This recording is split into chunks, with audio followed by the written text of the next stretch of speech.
10 जनवरी 2023 ये वो तारीख है जब हल्द्वानी के बनफूलपुरा के 4,365 परिवारों का आशियाना जो है वो उजड़ जाएगा, क्योंकि हाईकोर्ट के एक आदेश के बाद उन्हें उस जमीन को खाली करना पड़ेगा जहां पिछले कई सालों से उनके मकान बसे हुए हैं। हाईकोर्ट के आदेश के अंतर्गत उन्होंने अवैध तरीके से रेलवे की जमीन पर कब्जा कर रखा है, लिहाजा अब उनके पास जमीन को खाली करने के सिवाय कोई चारा नहीं है। तारीख है 10 जनवरी 2023, यानी कि कड़ी सर्दी के बीच बगैर किसी वैकल्पिक इंतजाम के उन्हें अपने आशियाने खाली करने पड़ेंगे। मैं आपको बतला दूं कि इन 4,365 परिवारों में से 80 से 90% मुसलमान हैं। यहां कई हिंदू भी रह रहे हैं। आज माएं, औरतें अपने बच्चों को अपने गोदी में लादे हुए यह सवाल पूछ रहे हैं कि हम कहां जाएं।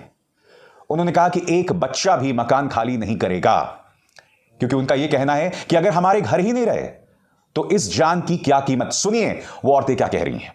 कुछ भी नहीं होगा, ऊपर है तो सब कुछ है, खुदा है ऊपर, हमें सब देखने वाला। आप लोग नहीं देख रहे तो क्या है, वो तो देख रहा है, उसके बनाए हुए हैं ये सब चीज। हम लोग कुछ नहीं है उसके आगे। कितना मुश्किल होगा अगर कुछ ऐसा हुआ? दिन में तो दुनिया का है, लेकिन कितनी परेशानी होगी अगर कुछ ऐसा हो? बहुत परेशानी होगी। परेशानी का आलम चली रहा है। 15-8-10 दिन हो गए इसी परेशानी को झेलते हुए। न रातों को नींद आ रही, न दिन को रोटियां खा रहे हैं। कारोबार बंद कर दिए, बच्चे घरों में बैठे हैं, आदमी घरों में बैठे हैं। यही तपस्या कर रहे हैं, कौन किधर से आके खंबे गाड़ेगा, कौन किधर से तोड़ेगा। बाहर घरों में से नहीं आएगा, घर इंसान समेत चलाना, बिल्डोजर पूरा भीड़ ऐसी लेटेगी। बच्चा भी नहीं निकलेगा घर में से, बच्चा भी नहीं निकलेगा घर में से। सब पूरा इंसान समेत चलाना बिल्डोजर, अगर सरकार को चलाना है तो। हाँ, ये बच्चे इनको कहाँ लेके जाएंगे? ये इतने से बच्चे इनको कहाँ लेके जाएंगे? बेघर हो रहे हैं ये बच्चे। सबको मारना, घर के जब घर ही नहीं रहेंगे तो हम जी के क्या करेंगे? जी के हम घर नहीं देंगे अपना, हम घर नहीं देंगे। बिल्डोजर चलाएंगे तो हम सबको पर ऐसी चलाएंगे, ऐसी बढ़ जाएगा। हम जी के करेंगे क्या? हमारा कुछ रहेगा ही नहीं, तो जी के करेंगे क्या? हमारा कुछ नहीं रहेगा। आज ये सवाल सिर्फ भारतीय जनता पार्टी सरकार से ही नहीं है, बल्कि कांग्रेस के उस विधायक से भी है जो इस इलाके से विधायक हैं। भारतीय जनता पार्टी सरकार से एक सीधा सा सवाल, अगर 4,365 परिवारों में से 90% परिवार हिंदुओं के होते तब भी क्या आप ऐसा करते? तब भी क्या भारतीय जनता पार्टी इस उग्र अंदाज में उन परिवारों को जमीन खाली करने के लिए कहती? क्योंकि लगातार मुनादी हो रही है, लगातार ऐलान किया जा रहा है कि 10 तारीख को आपको इस जमीन को खाली करना है। उम्मीद की एक छोटी सी किरण है 5 जनवरी को, जब स्थानीय विधायक जो हैं वो कांग्रेस नेता सलमान खुर्शीद को लेकर सुप्रीम कोर्ट जा रहे हैं, जो कि उनके वकील हैं। बस उम्मीद की यही एकमात्र किरण है, मैं आपको बतला दूं, क्योंकि अगर 5 जनवरी को सुप्रीम कोर्ट उनके खिलाफ फैसला सुना देता है, तब इनका पूरा भविष्य जो है वो अधर में लटक जाता है। और ऐसा नहीं है कि सिर्फ मुसलमान परिवार ही हैं, वहां हिंदू परिवार भी बसे हैं और उनका यह कहना है कि हम किसी भी कीमत पर इस जगह को खाली नहीं करेंगे। सुनिए वो क्या कह रहे हैं। तो अब क्या कह रहे हैं आप लोगों को? कुछ मुआवजा वगैरह देने की बात? मुआवजा नहीं, हमें घर चाहिए, कहीं भी दिलवाए हमें कहीं जगह चाहिए। वो तो कुछ नहीं दे रहे हैं, आप तो मना कर रहे हैं। नहीं जगह चाहिए हमें, हम यहाँ से हटेंगे नहीं। आप बिल्डोजर चलाएं, कुछ भी चलाएं, हमें जगह चाहिए उसके। कितने लोग होंगे यहाँ पे? कितनी आबादी होगी? कम से कम 50,000 की आबादी है हमारी। 50-60 साल हो गए हमें इंदिरा नगर के अंदर ही। इंदिरा नगर के अंदर ही 50-60 साल हो गए। हाँ, वो इतनी उम्र आ गई हमारी, अब 70 साल की उम्र आ गई हमारी। 70-72 साल में पहुंची, अब 70 लग गया। आपके बच्चे कितने? बच्चे मेरे 4 बच्चे हैं। सब कहाँ हैं बच्चे सब? बच्चे वो तो अपने घर पे अपने भी शादी करते हैं। बाहर रहते हैं? यहीं रहते हैं, बाहर नहीं रहते घर में। अपने शादी कहाँ जाएंगे मतलब अगर कुछ ऐसा हो गया तो? क्या पता, आप क्या जहाँ अल्लाह ले जाएगा, देखो करेंगे। भी आता जाता है, आप कुछ तो सोचा ही, या देखो या अल्लाह पाक के दिलों में रहम डाल दे, ऐसा हो जाए तो अच्छी बात है। अजीब और गरीब अनिश्चितता है दोस्तों। ये पूरा मामला क्या है मैं आपको आगे जाके बतलाऊंगा, मगर आप खुद सोचिए। आपके स्क्रीन पर अगर आप देख रहे हैं दोस्तों, ये जमीन के पट्टे हैं या ये वो बिल्स हैं जो उन लोगों ने पे किए हैं या जिसके पैसे उन्होंने चुकाए हैं यहां रहने के। लोग ये दावा कर रहे हैं कि बाकायदा उनके पास यहां रहने के जमीन के पट्टे हैं।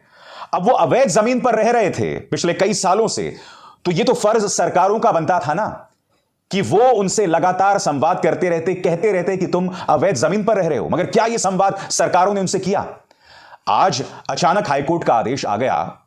वो अवैध जमीन पर थे, इस बात से कोई इंकार नहीं कर रहा है, मगर मैं आपसे सवाल पूछ रहा हूं, आपने उन लोगों को देखा, उन परिवारों को देखा, उनके भविष्य के बारे में आप क्या कहना चाहेंगे? उनकी क्या गलती है? उनके बाप दादा कई वक्त से यहां पर बसे हुए हैं, उनके बारे में कोई क्यों नहीं सोच रहा है? सुनते हैं ऐसे ही परिवारों का दर्द। हमारे तो 30 साल से ज्यादा शादी को हो गए, जब से यहीं रह रहा है।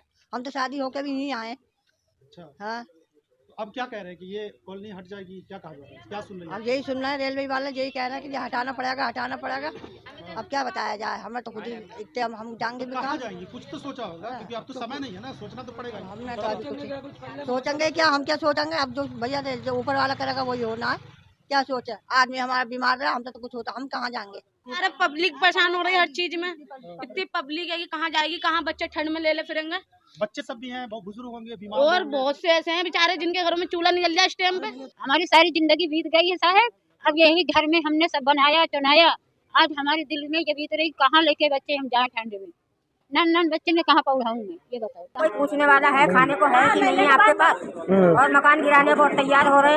अरे बहड़ी में इतनी सी जगह में रेल चल रही है जी, और हमारे तो इतनी दूर है रेल है, इधर भी मकान है उधर भी मकान है बहड़ी में, और हमारे यहाँ तो देख रहे हैं कितनी दूर का रेल है। तो सर हम कहाँ जाएंगे, हमें तो या तो पैसे दिलवाओ या हमें जगह दिलवाओ, हम कहाँ मारेंगे जाकर, बुढ़ापे में बूढ़े तो हम यहाँ हो गए, हम कहाँ जाएंगे हैं।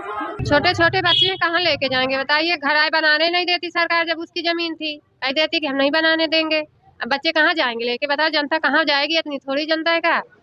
ये पूरा मामला क्या मैं आपको बतलाना चाहता हूं दोस्तों, इसके लिए आपको साल 2007 में चलना पड़ेगा। ये वो दौर है जब इलाहाबाद से आए वकीलों ने हल्द्वानी हाईकोर्ट में एक मांग की कि काठगोदाम से लेकर इलाहाबाद तक ट्रेन शुरू की जाए। मगर जैसे ही ट्रेन शुरू करने की मांग होती है तब प्रशासन पलटकर कहता है कि देखिए यहां पर जमीन नहीं है। जमीन इसलिए नहीं है क्योंकि 29 एकड़ जमीन पर कब्जा किया हुआ है। बाद में यह मामला अदालत में जाता है और स्थानीय प्रशासन यह कहता है कि 29 एकड़ में से हम करीब 19 एकड़ जो है खाली करवा चुके हैं, और मामला वहीं पर दब जाता है।